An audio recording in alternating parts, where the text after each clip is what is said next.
sejahtera buat kita semua.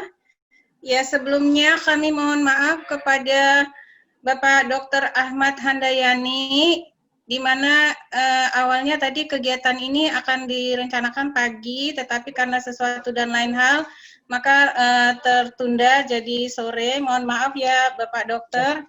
Ya, yang terhormat Ibu Ketua Jurusan Keperawatan Poltekkes Kemenkes Medan, Ibu Johani Dewita Nasution SKM MKes, Bapak Ketua Presidium Mercy Cabang Medan, Dr. Ahmad Yani Handayani, MKet Kardio SPJP, yang dalam hal ini sekaligus nanti menjadi narasumber kita. Bapak narasumber yang berikutnya yaitu Bapak Ade Adrian SK.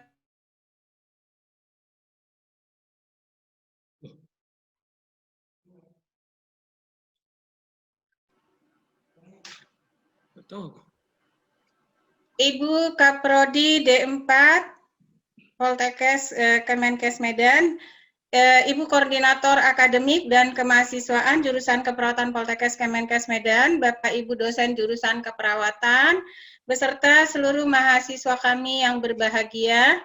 Ya, di masa pandemi ini kita masih harus tetap bersyukur dikarenakan kita pada sore ini masih diberi kesehatan ya. Sehingga kita bisa melaksanakan Juminar, yaitu tentang bantuan hidup dasar. Nah, adapun tata tertib kita sore ini yaitu pembukaan yang dari saya sendiri, kemudian nanti dilanjutkan doa, yang setelah doa nanti yaitu kata sambutan dan sekaligus membuka acara kita pada sore ini. Kemudian nanti sesi materi. Nah, untuk mempersingkat waktu, kita masuk pada acara yang berikutnya yaitu doa, yang dalam hal ini kami mintakan kesediaan dari Bapak Sekretaris Jurusan Keperawatan kepada Bapak Solihuddin Harahap, Eskep Nurse MKep, kami persilakan. Bapak Ibu semuanya, marilah kita berdoa menurut agama dan kepercayaan kita masing-masing. A'udzubillahi minasyaitonirrajim. Bismillahirrahmanirrahim. Alhamdulillahirabbil alamin. Hamdan yuwafi ni'amahu wa yukafi majidah. Ya Rabbana lakal hamdu kama yanbaghi lil jalali wajika wa ami sultani. Allahumma sholli ala sayyidina Muhammadin wa ala ali sayyidina Muhammad. Rabbana zolamna ampusana wa illam taghfir lana warhamna lanakunanna minal khosirin. Rabbana wala tahmil alaina isron kama hamaltahu alal ladzina min qablina. Rabbana wala tuhammilna ma la taqata lana bi. Wa'fu anna wa ghafir lana warhamna anta maulana fansurna alal qaumil kafirin. Rabbana firlana wali walidaina wali jami'il muslimina wal muslimat wal mu'minina wal mu'minat innaka ala kulli syai'in qadir. Ya Allah, izinkanlah kami pada hari ini melaksanakan pelatihan kerja mahasiswa. Ya Allah, jadikanlah pelatihan kerja mahasiswa sebagai majelis ilmu yang bermanfaat, sebagai pembangkit semangat bagi kami dan bermanfaat bagi kemajuan bangsa kami. Ya Allah, ilhamkanlah kepada kami kecerdasan dan lindungilah kami dari godaan setan yang terkutuk.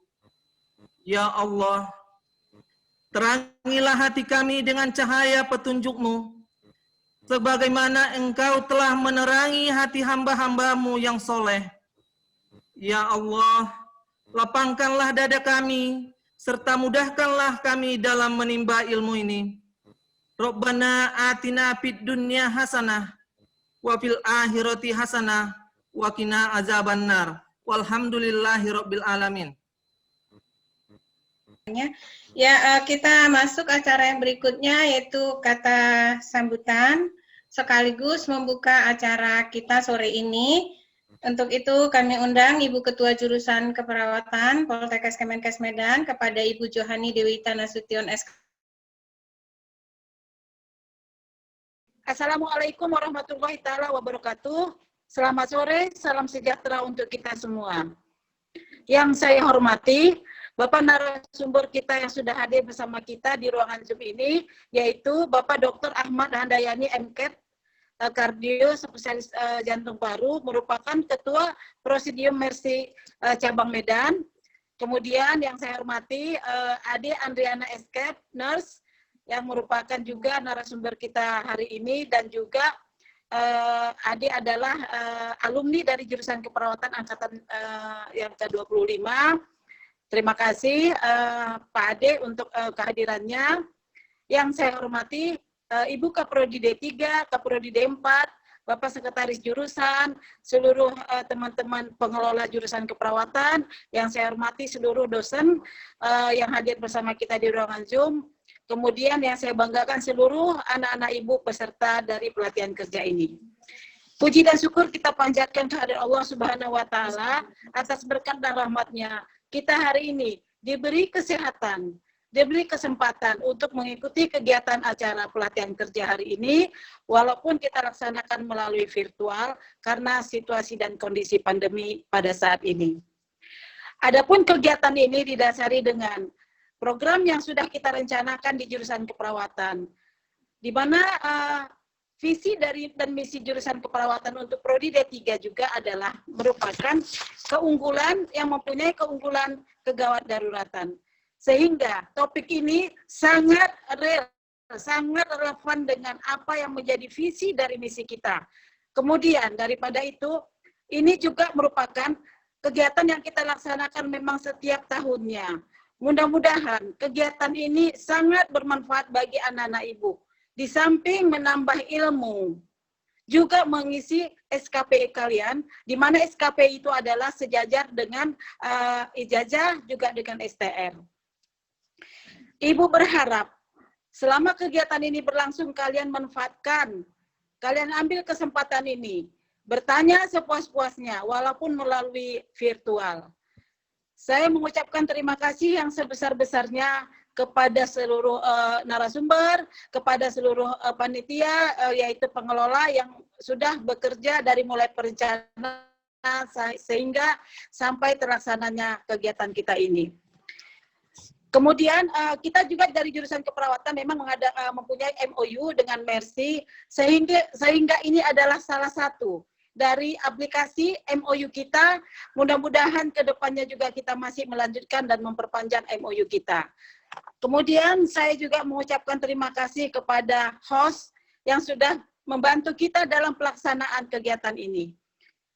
Demikian yang bisa saya sampaikan dengan mengucapkan Bismillahirrahmanirrahim, pelatihan kerja bagi mahasiswa jurusan keperawatan Poltekkes Kemenkes Medan saya nyatakan dibuka. Demikian, wabillahi taufiq wal hidayah. Assalamualaikum warahmatullahi taala wabarakatuh. Selamat siang, salam sejahtera untuk kita semua. Dr. Handayani, Dr. Ahmad Handayani. Ya, Dr. Yani ada, ya. Ya, yang pertama yaitu materinya tentang adult basic life support, kemudian nanti dilanjutkan dengan pediatric basic life support. Nah, untuk ini kami mohon bantuan dari Bapak host ya untuk share materi. Tapi sebelum materi saya mohon share CV Dr. Yani dulu.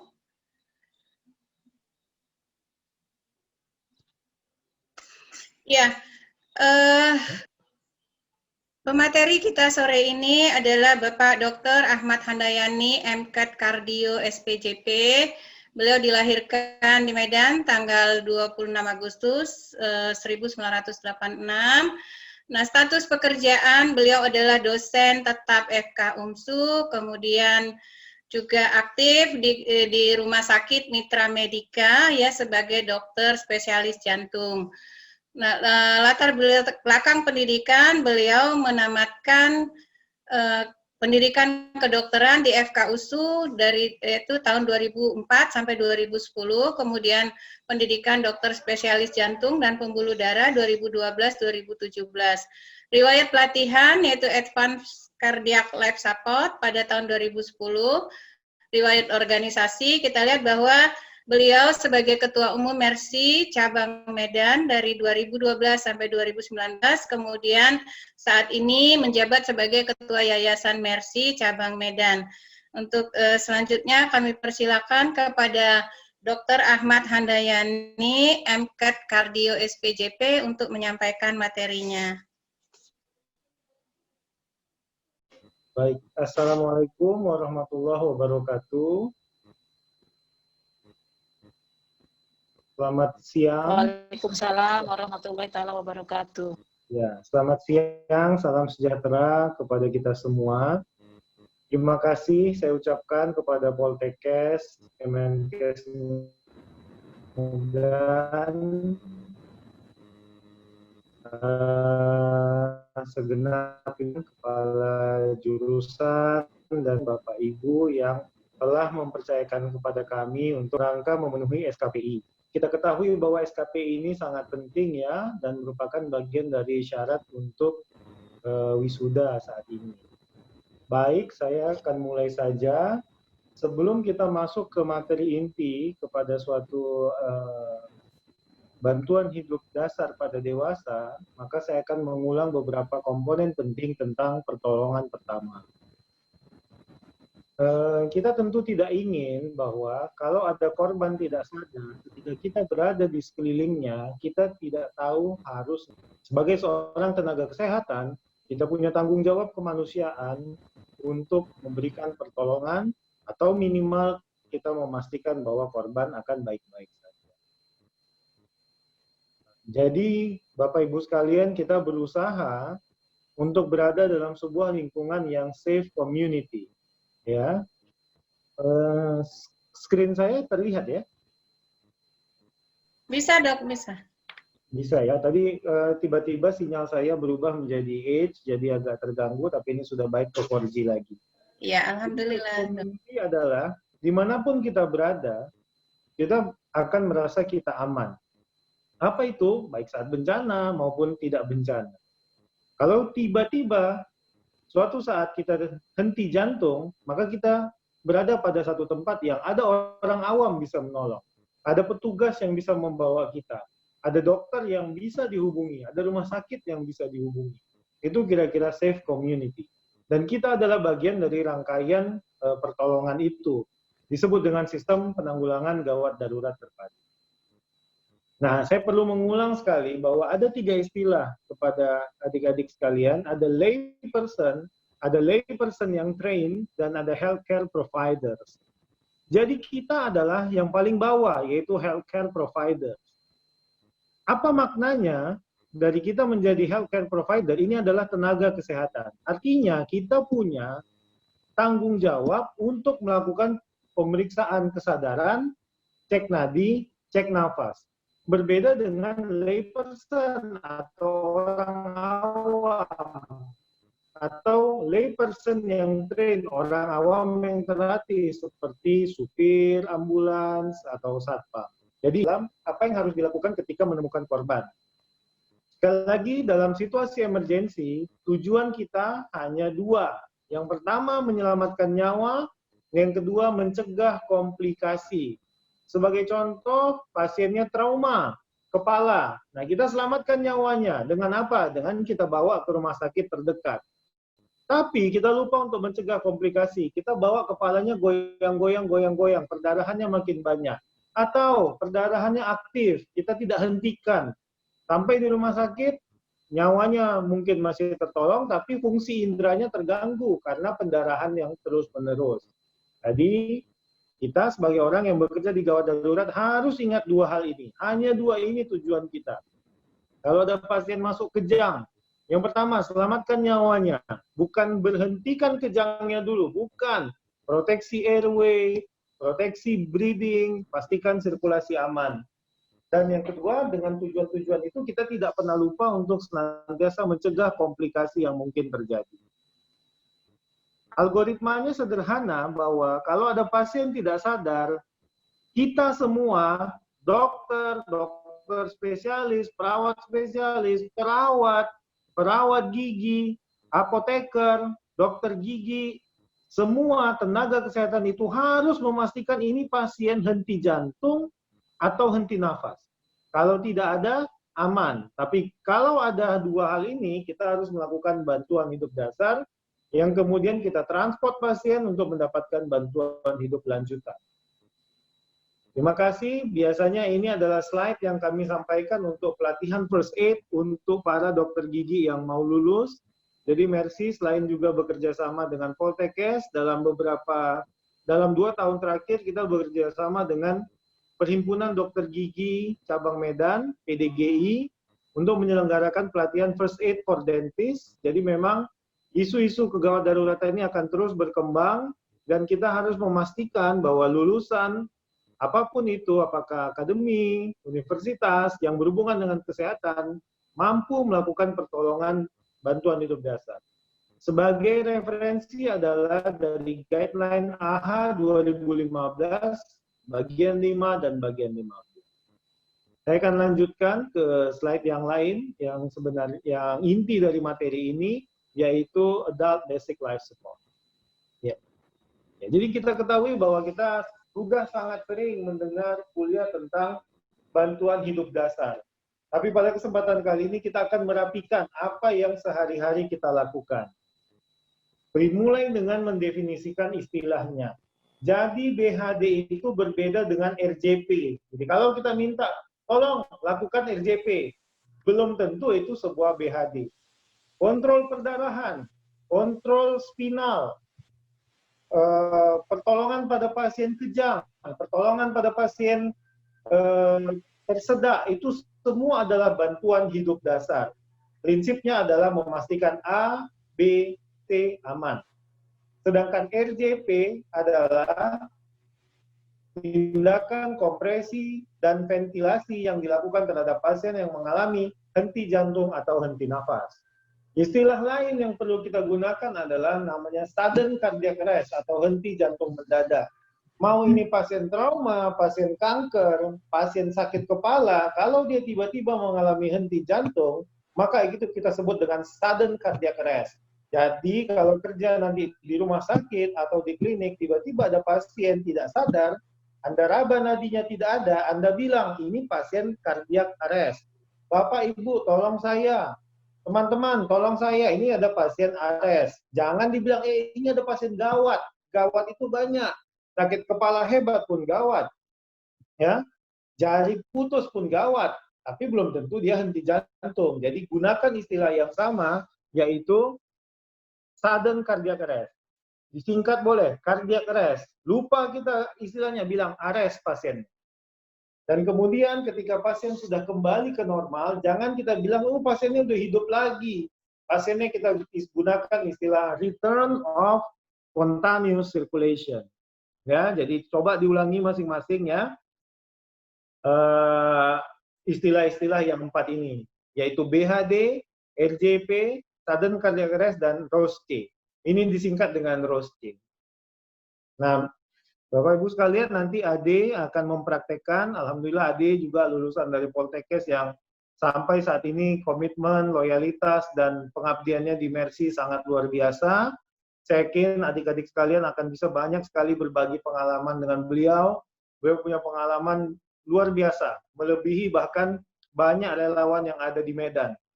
Pengalaman baik di misi kemanusiaan bencana, misi kemanusiaan khusus yang sangat jarang didapatkan oleh relawan lain, yang mungkin kami juga tidak bisa menyampaikan secara umum, termasuk di pengelolaan terorisme dan sebagainya. Nah, Bapak Ibu nanti akan dipraktekkan, adik-adik akan dipraktekkan oleh Ade ya, tapi saya akan ulangi bahwa pertama sekali ketika kita ingin melakukan pertolongan, kita harus memastikan bahwa lingkungan aman. Jangan pernah tolong kalau lingkungan tidak aman. Termasuk di era pandemi ini. Apa maksudnya lingkungan aman? Anda menggunakan APD yang sesuai.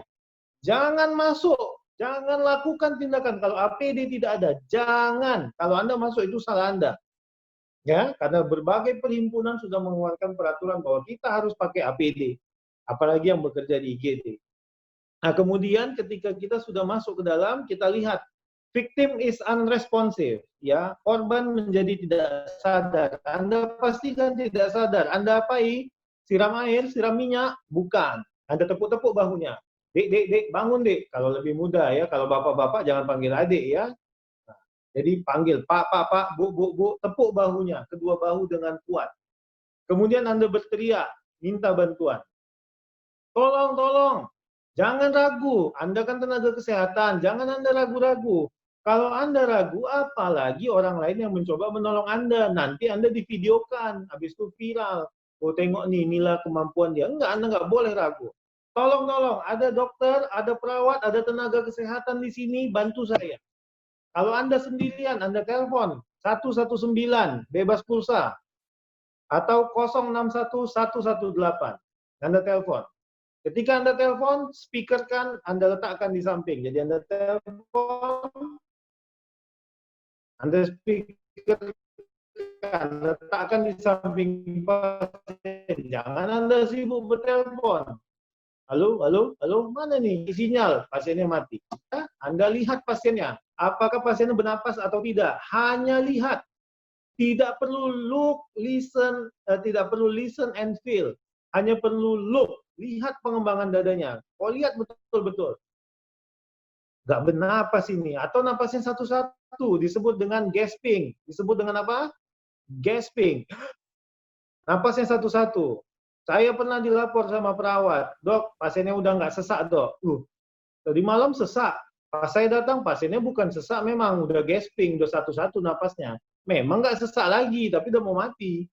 Nah, jadi jangan salah, gasping. Cek nadi. Nadi cek di karotis. Ini kan pada sudah mau tamat ya, setahu saya. Jadi harusnya sudah bisa ya cek nadi. Saya tidak ajarkan lagi, cek nadi di arteri karotis.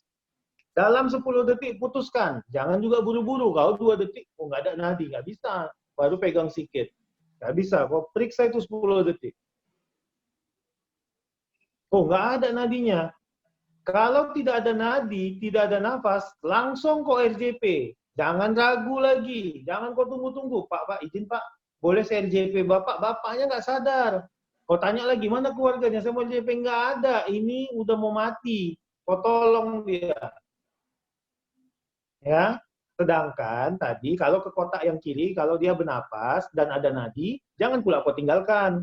Ya, jangan kita tinggalkan. Kita apain? Kita tunggui dia di situ. Kita monitor, periksa nadi 2 menit sekali. Halo? Oke, ada apa? Nggak ada ya? Oke, kemudian kalau pasiennya ada nadi tapi tidak bernafas, Anda berikan nafas bantuan. 1 nafas setiap 5-6 detik, 10-12 kali per menit. Tetap panggil bantuan. Teruskan ngasih nafas bantuan. Cek nadi setiap 2 menit. Jadi ada 3 skenario yang mungkin muncul pada kolom ini. Pasiennya ada nadi, ada nafas. Tidak ada nafas, ada nadi. Dan tidak ada nadi, tidak ada nafas. Kalau yang paling bawah, yaitu tidak ada nadi dan hanya gasping atau tidak bernafas, maka Anda lakukan CPR. 30:2.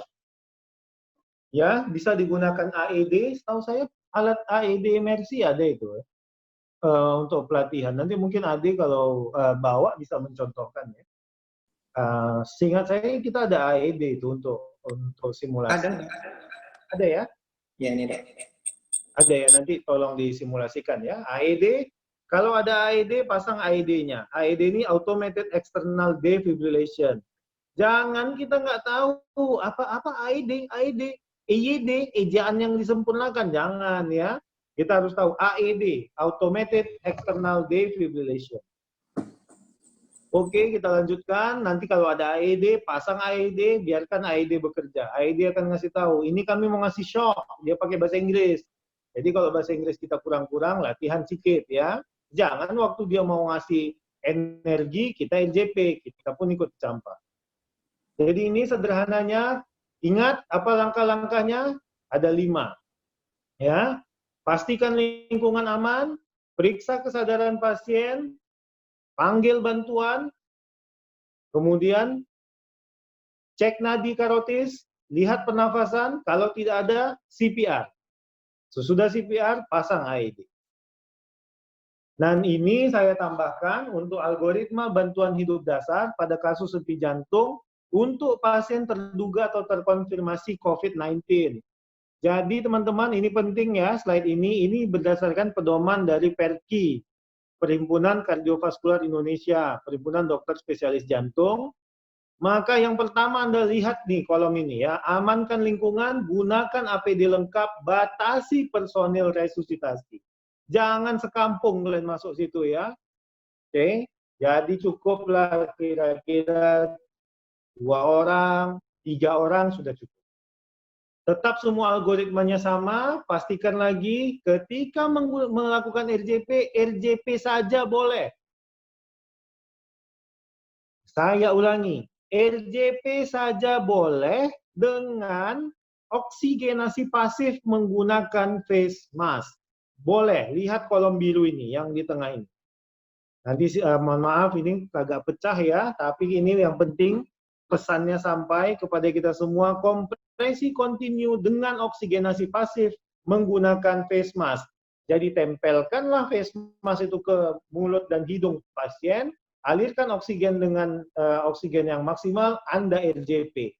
Atau kalau ada tersedia, pastikan back mask Anda menggunakan filter dan sealnya rapat. Tapi kalau Anda tidak ada, boleh hanya oksigenasi pasif. Jadi RJP saja. Paham? Kemudian masuk yang berikutnya sama AED dan seterusnya. Jadi ini perbedaannya ya, kalau pada pandemi ini ada 2 kotak yang berbeda dan ini saya pikir sesuatu yang baru. Saya ingat ini mungkin keluar di bulan Juli atau Agustus ya. Jadi kita sangat fresh hari ini bisa mendapatkan materi ini. Nah, sederhananya tetap yang kita lakukan adik-adik sekalian adalah kita melakukan CAB ya. Compression ya, circulation dulu, kemudian kalau sudah berhasil, sudah 30, kita lanjutkan memberikan breathing. Sebelum breathing, pasti kita A dulu, airway-nya. Dan ini adalah yang sering kami ajarkan dan tidak boleh salah, bedanya adalah di Mercy kita selalu cerita tentang high quality CPR.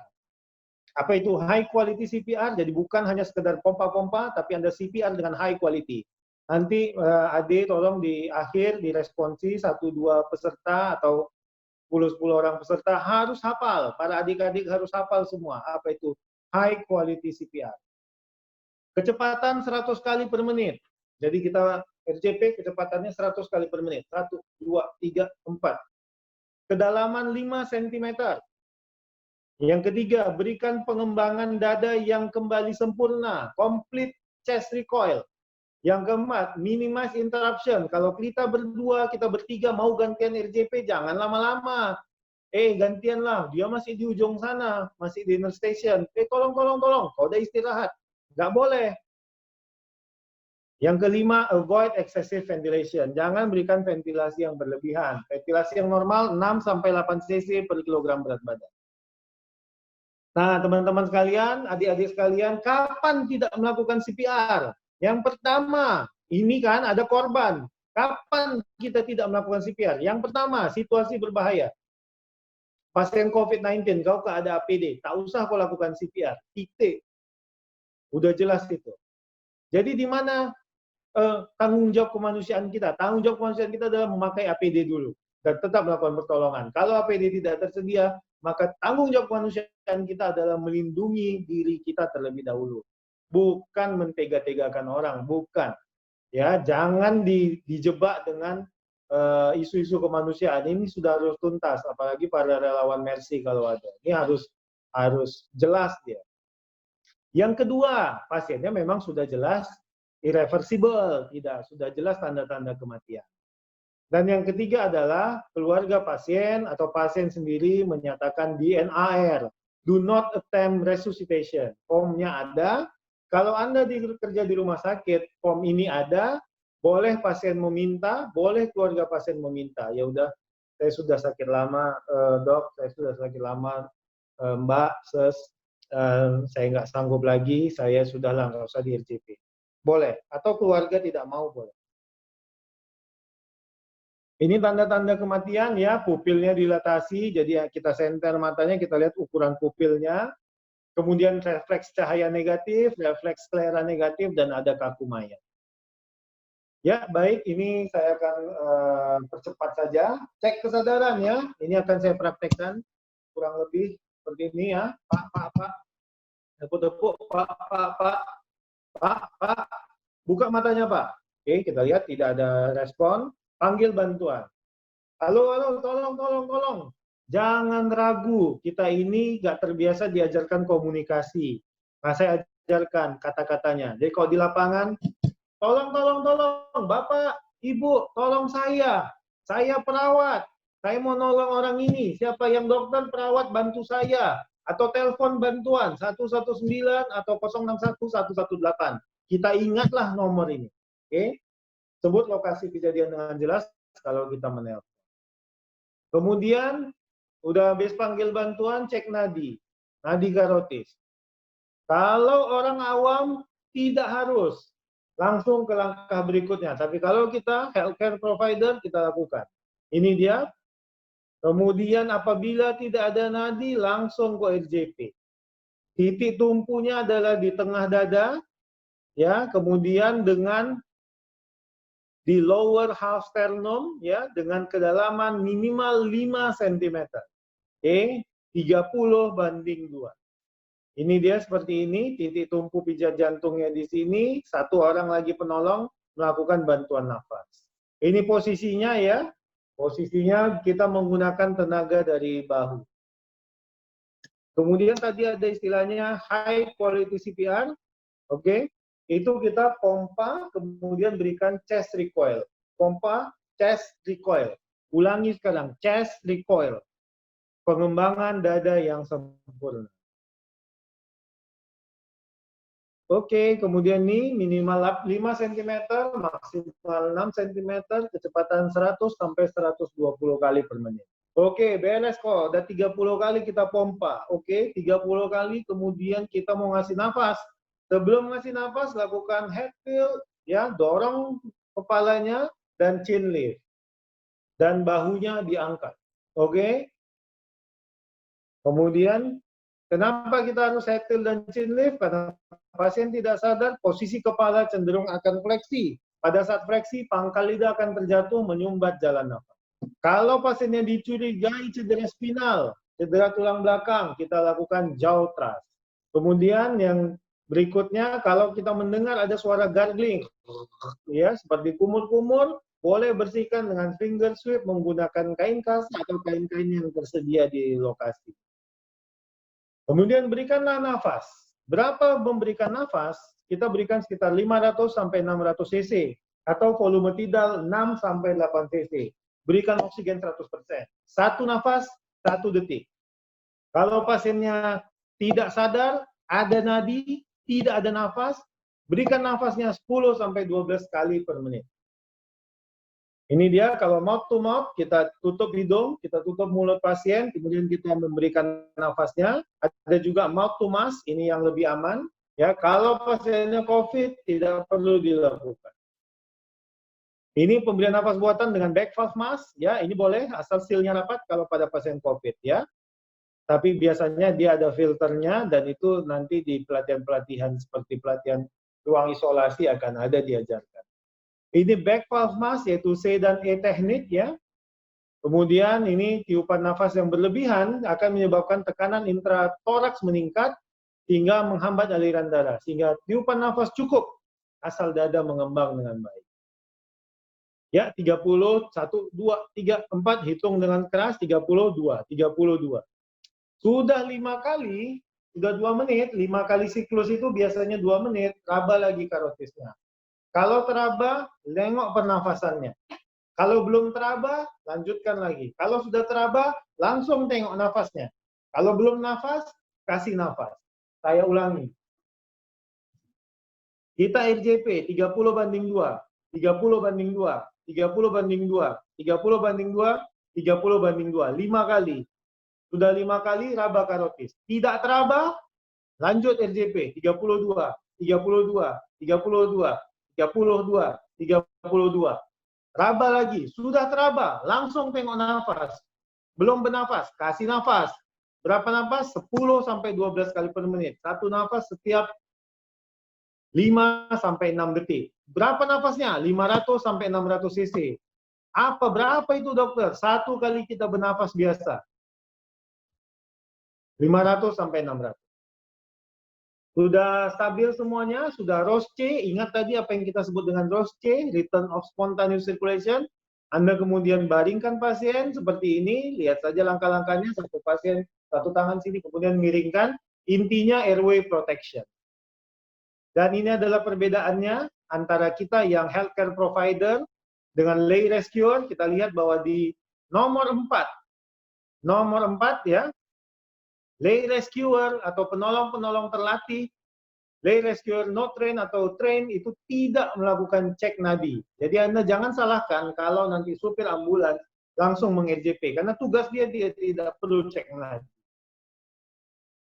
Nah, terakhir, ini adalah slide terakhir ya, pada kesempatan ini, kapan kita stop CPR? Kalau kita menemukan pasiennya ROSC, return of spontaneous circulation. Yang kedua, bantuan datang. Tim yang ahli datang, kami ambil alih, kasih. Yang ketiga, penolong tidak sanggup lagi melanjutkan. Kenapa? Karena kelelahan. Atau kenapa? Karena ada bahaya, tiba-tiba ada banjir. Ya pijilah kau karena banjirnya. Jangan kau di situ, ikut banjir kau nanti. Dan yang keempat adalah tanda-tanda kematian sudah nyata. Baik, terima kasih. Saya berusaha menyampaikan materi ini dengan sangat bertenaga, sangat efektif, sehingga semua teman-teman menyadari bahwa kapanpun, dimanapun, kita bisa menghadapi situasi gawat darurat. Di rumah, di saat kerja, saat tidur malam, bisa bencana, dan sebagainya. Untuk itu kita harus nantiasa mengulang-ulang pembelajaran tentang ini. Terima kasih. Sekian dari saya kembalikan ke moderator. Ya, terima kasih Dr. Yani atas pemaparan materinya. Sebelumnya kami mau nanya dulu dok, itu yang apa pediatric basic life support-nya itu dilanjutkan atau kita sesi tanya jawab dulu dok, bagaimana? Boleh sesi tanya jawab aja dulu. Oke, terima kasih dokter. Iya, untuk sesi pertama kita buka 3 penanya kepada anak-anak kami. Siapa yang ingin bertanya bisa melalui chat ya, atau juga bisa langsung.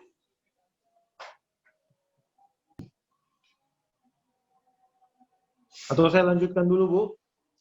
Ya boleh dokter, silakan lanjutkan dulu mungkin karena anak-anak ini katanya mau ngetik pertanyaan dok. Ya nggak apa-apa, nanti boleh diketik ya, jangan segan-segan. Iya. Adik-adik sekalian boleh ditanya ya, boleh di chat juga kalau sulit jaringan, silakan. Nah saya lanjutkan ya Bu ya. Iya boleh dokter. Iya mohon Pak Ruslan di share materi yang berikutnya Pak Ruslan. Udah bisa dari saya Bu. Oke. Ya, selanjutnya saya menyampaikan tentang pediatric basic life support ya. Jadi adik-adik sekalian, ini juga menjadi sebuah hal yang perlu kita kuasai, yaitu tentang pertolongan bantuan hidup dasar pada bayi dan pada anak. Ya, sebagai definisi bahwa kita sebut bayi kalau 0 sampai 1 tahun. Kita sebut child kalau lebih dari 1 tahun. Bisa dibagi berdasarkan tumbuh kembang, 2 sampai 3 itu toddler dan sebagainya. Tapi intinya bayi adalah di bawah 1 tahun. Nah, jadi perbedaannya adalah bahwa pada pediatrik atau pada anak itu penyebab kardiak arrest-nya paling banyak adalah asfiksia atau kesusahan bernafas dibandingkan jantung yang banyak dibandingkan pada dewasa yang banyak disebabkan oleh jantung. Nah, ada 2 slide yang paling penting pada kuliah ini, dan saya mohon semuanya bisa melihat ya. Kalau pasiennya inadequate breathing with pulse ya, jadi ada nadi, tapi kayaknya nafasnya udah kencang kali atau nafasnya pelan sekali. Itu pasiennya biasanya bayi nampak kayak kelelahan kali kita lihat. Napasnya satu-satu, Anda langsung kasih nafas bantuan. Beda dengan dewasa. Beda dengan dewasa. Kalau dewasa tadi setiap 5-6 detik, pada anak 12-20 kali. Jadi lebih cepat. Nah, ini slide pertama yang penting. Jadi bedanya apa dengan dewasa? Kalau kita anak sudah nggak bagus nafasnya, kasih nafas. 12-20 kali per menit. Yang kedua adalah, kalau pasiennya nadinya sudah kurang dari 60 kali per menit, nampak tanda-tanda pasiennya mulai kebiruan, pucat kali, badannya dingin kali, maka langsung lakukan RJP. Ya, langsung lakukan RJP. CPR 30/2. Oke. Berapa kedalamannya? Beda dengan dewasa. Kalau kedalamannya pada bayi itu sekitar 4 cm. Kalau pada anak 5 cm. Yang lain sama. High quality CPR tetap sama. Complete chest recoil, minimize interruption, avoid excessive ventilation. Jadi ini adalah langkah-langkahnya. Pertama kita cek nadi. Nah, bedanya juga pada anak kita cek nadi di brachialis. Ingat kalau nadi kurang dari 60 kali per menit, pasien terlihat pucat, badannya dingin, kebiruan, Anda langsung lakukan RJP. Beda dengan dewasa. Dewasa kita pastikan dulu nggak ada nadi. Kalau ini nadinya rendah, bradikardi, langsung RJP. Tentukan lokasi. Nah, kalau pada bayi, kita menggunakan 2 jari. Lihat ya, pada kasus ini, pertama diambil garis tengah antara kedua puting susu atau papila mama, kemudian taruh jari telunjuk kita di tengah itu, kemudian taruh 2 jari yang lain di sampingnya, kemudian angkat telunjuknya, dan gunakan 2 jari, yaitu jari tengah dan jari manis untuk melakukan RJP. Ingat pada bayi ini sangat lembut sekali dinding dadanya, jadi jangan meng-RJP seperti orang dewasa. Pecah nanti tulang-tulangnya, jantungnya, trauma dia jadi. Oke, jadi seperti itu. Lakukan RJP, kemudian berikan nafas buatan. Sesudah 30 kali tadi. Hampir sama, head tilt dan chin lift sama, namun jangan terlalu menekan daerah pada saat kita mau melakukan chin lift itu jangan dalam kali, jangan di dalam kali, tapi di pinggir dagunya saja. Ya, kemudian kalau dia memang ada tanda-tanda trauma spinal, chin lift-nya bisa pelan-pelan. Ini juga yang berbeda dengan dewasa, adik-adik sekalian, yaitu 1 penolong 30/2, dan kalau 2 penolong, algoritma berubah menjadi 15/2. Ini kurang lebih sama, ya. Ini sama, ya. Nah, sama juga seperti yang tadi. Jadi beberapa perbedaan bayi dengan dewasa adalah kedalamannya. Kalau pada bayi 4 cm, dewasa 5 cm.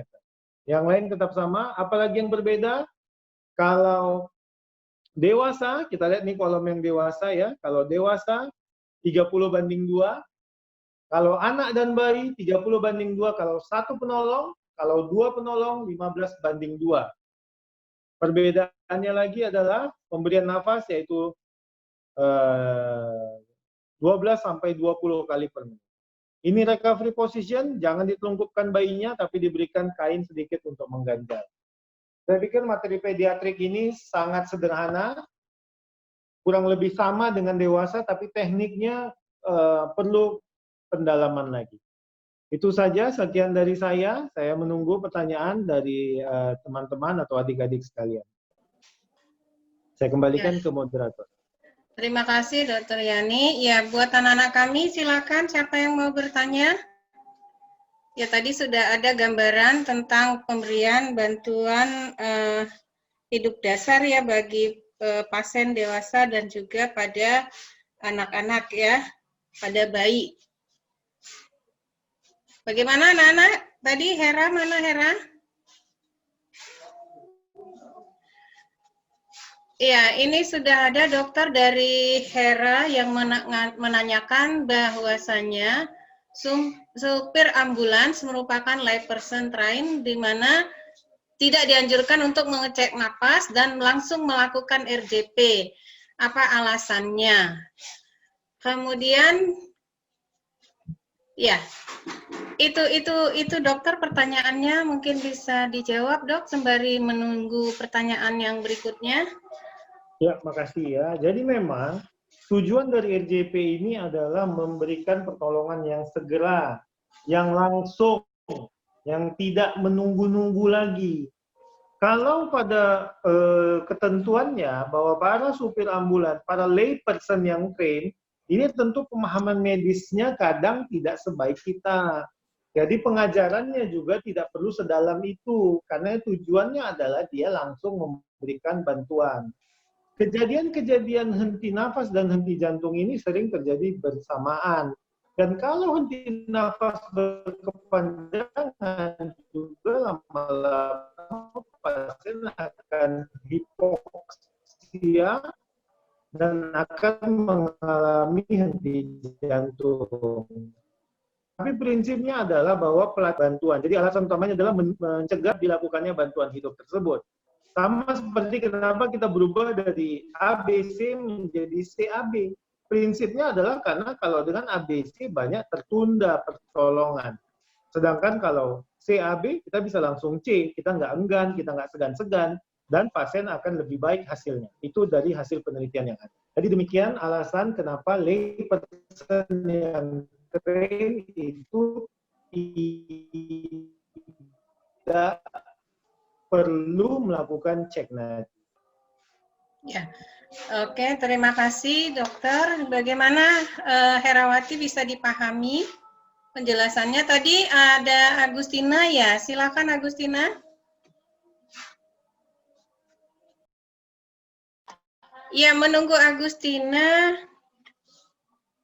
Ini ada pertanyaan dari Akti Anca, Dokter Yani, yang menanyakan, apakah saat pasien sudah dilatasi maksimal, masih ada kesempatan untuk hidup? Terima kasih, dokter. Silakan.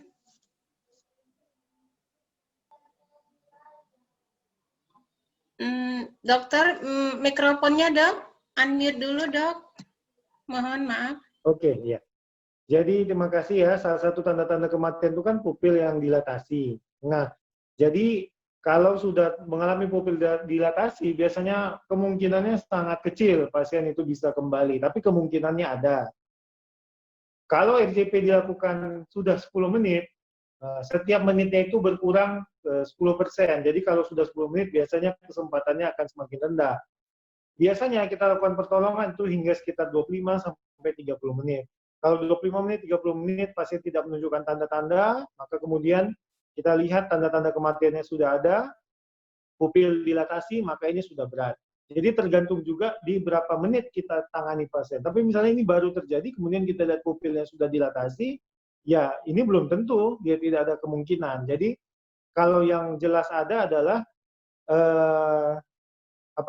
waktunya. Jadi berapa menit biasa setelah terjadi henti jantung itu. Itu lebih menggambarkan kemungkinan pasien bisa ditolong. Kalau untuk yang pupil dilatasi, ini kalau untuk penelitiannya juga saya belum ada baca tentang itu, tapi secara patofisiologi adalah kalau sudah pupil dilatasi ini sudah berat memang. Tapi kemungkinan ada. Saya sendiri pernah menolong, ini sempat bisa pulih orangnya sesudah, walaupun pupil sudah sempat dilatasi. Tapi walaupun kemudian ya sudah roskis sekali, habis itu ya akhirnya nggak tertolong juga. Tapi akhirnya kesempatan bergantung lebih kepada waktunya, bukan kepada tanda-tanda seperti pupilnya tadi. Ya. Oke, terima kasih Dr. Yani. Ya, jadi walaupun pupilnya sudah dilatasi, tapi masih ada kemungkinan, namun hasil penelitian menurut Dr. Yani itu belum ada, ya. Ya, siapa lagi, Nak, yang ingin bertanya? Silakan. Ya, Agustina mungkin di chat saja, Nak, karena soundnya tadi kayaknya bermasalah ya. Halo ya, untuk berikutnya kita masuk pada materi yang kedua, yaitu tentang pemberian RJP yang akan diberikan oleh Nurse Ade Adrian Eskep kepada Bapak Ade Adrian Eskep NS, kami persilakan. Baik, Assalamualaikum warahmatullahi wabarakatuh. Waalaikumsalam warahmatullahi wabarakatuh. Selamat sore, salam sejahtera untuk kita semua. Terima kasih atas kesempatan yang diberikan. Yang saya hormati Ibu Ketua Jurusan Poltekkes Kemenkes Medan, Ibu Johani, ya, Kaprodi D3 Ibu Apniwati, ya, bagian kemahasiswaan Ibu Nurnama, ya, dan dosen-dosen juga banyak yang hadir di sini, ya. Izinkan saya, Bapak Ibu guru saya, ya, untuk sedikit berbagi tentang bantuan hidup dasar, ya.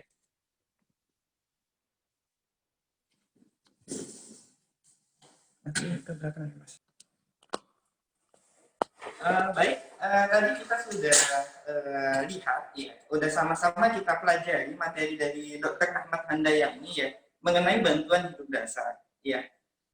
Baik teman-teman, di sini saya akan coba mempraktekkan tentang bantuan hidup dasar itu sendiri. Ya.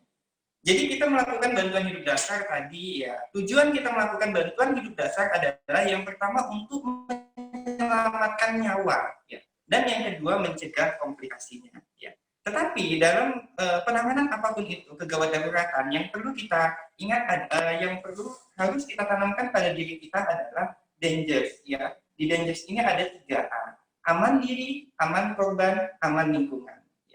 Mau dimanapun kita, ya, mau situasi bencana, mau situasi kecelakaan lalu lintas, mau di rumah sakit, apalagi sekarang ini era pandemi seperti ini, kita harus perhatikan dangersnya. Aman diri, maka kita harus memakai APD. Ya, setidaknya pada saat menolong korban kita menggunakan masker. Ya, kalau masker sekarang ini sudah menjadi suatu barang yang wajib dibawa. Ya, kalau nggak dibawa sekarang bisa kena razia dan kena denda.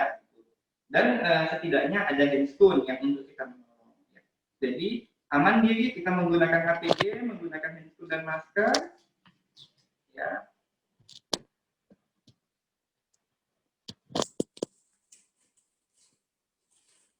Nah, ketika kita menemukan korban yang tidak sadarkan diri, ya, yang pertama kita lakukan adalah periksa kesadaran si korbannya. Ya. Bagaimana cara memeriksanya? Ya, kita tepuk pada bagian bahunya. Ya. Nepuknya kuat saja, jangan terlalu lembut, ya. Tepuk pada bagian bahu, tidak dianjurkan lagi, ya, untuk pencet-pencet pada daerah putingnya ataupun respon nyerinya. Ya. Cukup dengan tepuk bahunya. Jika korbannya tidak berespon, ya, maka kita minta bantuan. Kalau kita bicaranya pre-hospital, ya mungkin kita pada saat ini bicaranya pre-hospital, mungkin nanti kepada jurusan keperawatan bisa membuat untuk tim hospital supaya lebih dalam lagi pada gambaran-gambaran apa dan harus dilakukan apa. Ini kita bicaranya pre-hospital. Pada saat kita lakukan periksa kesadaran tidak ada kesadaran, saat berikutnya kita minta tolong, ya, minta tolong saya menemukan korban tidak sadarkan diri, tolong lanjutkan bantuan. Bapak Ibu, kalau kita seorang diri tidak ada orang yang bisa kita minta bantuan, maka kita langsung telepon ke ambulan ke 118, ya. Halo, saya perawat Ade menemukan korban tidak sadarkan diri. Sebutkan lokasinya di mana. Di Jalan Setiabudi, Komplek Ruko Mila Lamas, nomor B22, lantai 2. Korbannya tidak sadarkan diri. Tolong bawa perlengkapan emergensi. Nah, setelah itu kita cek nadinya. Di mana kita cek nadinya? Ya, ini pada trakea. Ya, setelah itu kita geser 2 cm ke kanan ataupun ke kiri. Ya. Sebaiknya dari mana penolong, ya? Kalau saya dari sisi kanan penolong, maka kita meriksanya di sebelah kanan. Kalau kita berada di sisi kiri, maka kita periksanya sebelah kiri. Jangan kita, ya, berada di sebelah kanan pasien, periksanya sebelah kiri. Ini hanya etikanya saja, ya. Kalau kita memeriksanya ke sebelah kiri seperti ini, seolah-olah dari bawah ini kita seperti mencekik, ya. Maka kita periksa di sebelah kanan, ya. Memeriksanya maksimal 10 detik, tetapi jangan juga baru 2 detik kita sudah, ini ada enggak, gitu. Nah, seperti pertanyaan tadi, nah kenapa pada orang awam ataupun supir ambulan tidak dianjurkan untuk memeriksa nadi? Karena orang awam ataupun supir ambulan